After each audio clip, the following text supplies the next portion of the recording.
Les vendredis bibliques, c'est une longue histoire ici à Notre-Dame-la-Route et ça me permet de commencer par un souvenir ému et très reconnaissant à Jean Rotzeter qui vient de décéder et qui a été le premier à y croire et qui m'a invité en me disant « mais viens une journée entière parler de la Bible ». Il ne fallait pas insister beaucoup, je suis un passionné de la Bible.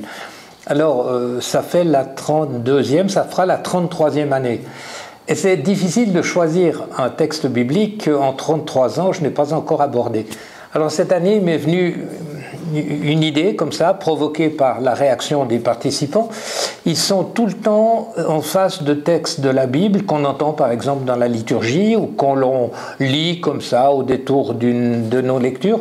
Et on se demande qu'est-ce que ça veut dire. Et cette année, je vais consacrer toute l'année à quelques clés de lecture. Qu'est-ce qu'on fait quand on est face à un texte? Je prends un exemple bateau. Qu'est-ce qu'on fait quand on est face au texte des trompettes de Jéricho? Est-ce qu'il y a eu des trompettes? Est-ce qu'il y a eu un mur qui s'est écroulé? Pourquoi est-ce que le récit nous parle d'une entrée triomphale dans Jéricho?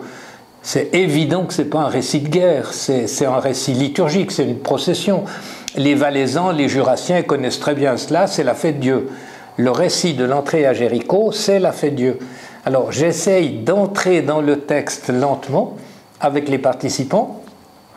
C'est pas toujours facile parce qu'ils sont entre 80 et 100 le vendredi, donc ça fait un gros public. Mais ils ont pris l'habitude qu'ils savent qu'ils peuvent m'interrompre. Moi, ça m'aide toujours beaucoup quand je vois quelqu'un qui réagit puis qui me dit « je comprends pas » ou bien « c'est trop compliqué ». Je dois souvent faire allusion à des textes ou à des mots clés qui sont en hébreu, qui sont en grec, mais j'essaye d'être le plus accessible pour qu'avec ces clés de lecture, le lecteur puisse lui-même s'y retrouver. Quand il tombe sur un passage de l'Évangile où il est dit que Jésus marchait sur l'eau. Mais pour un scientifique aujourd'hui, ça ne va pas. Alors ça veut dire quoi? Or, on n'est pas dans le seul texte de la Bible où on marche sur l'eau. Les Hébreux sont sortis d'Égypte en marchant sur l'eau de la mer Rouge. Donc il y a des références. Et puis l'eau, ce n'est pas n'importe quelle eau, c'est la mer, ce n'est pas un lac. C'est nous qui appelons le lac de Tibériade, lac de Tibériade. Les évangiles parlent de mer, et la mer, c'est connoté très négativement. On meurt dans la mer. Quand on est en Palestine et qu'on regarde le soleil qui se couche, c'est la mer qui avale le soleil tous les soirs. Et elle ne le rend pas, puisque le soleil se lève de l'autre côté, à l'est.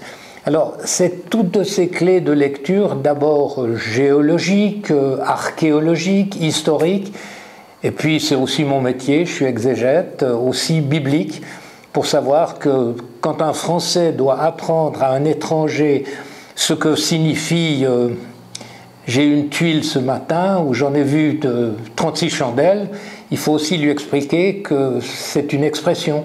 La Bible est bourrée d'expressions absolument passionnantes qu'il faut simplement décoder en se disant c'est vrai qu'on ne peut pas traduire ça tel quel en français et si on le traduit on risque de faire des contresens. Alors je me suis appliqué pendant l'été à préparer comme ça une bonne trentaine d'expressions bibliques un peu étranges, et puis les gens viendront à ces vendredis bibliques en apportant des textes qui pour eux sont difficiles. Donc c'est une série sur quelques clés de lecture pour comprendre l'Ancien et le Nouveau Testament.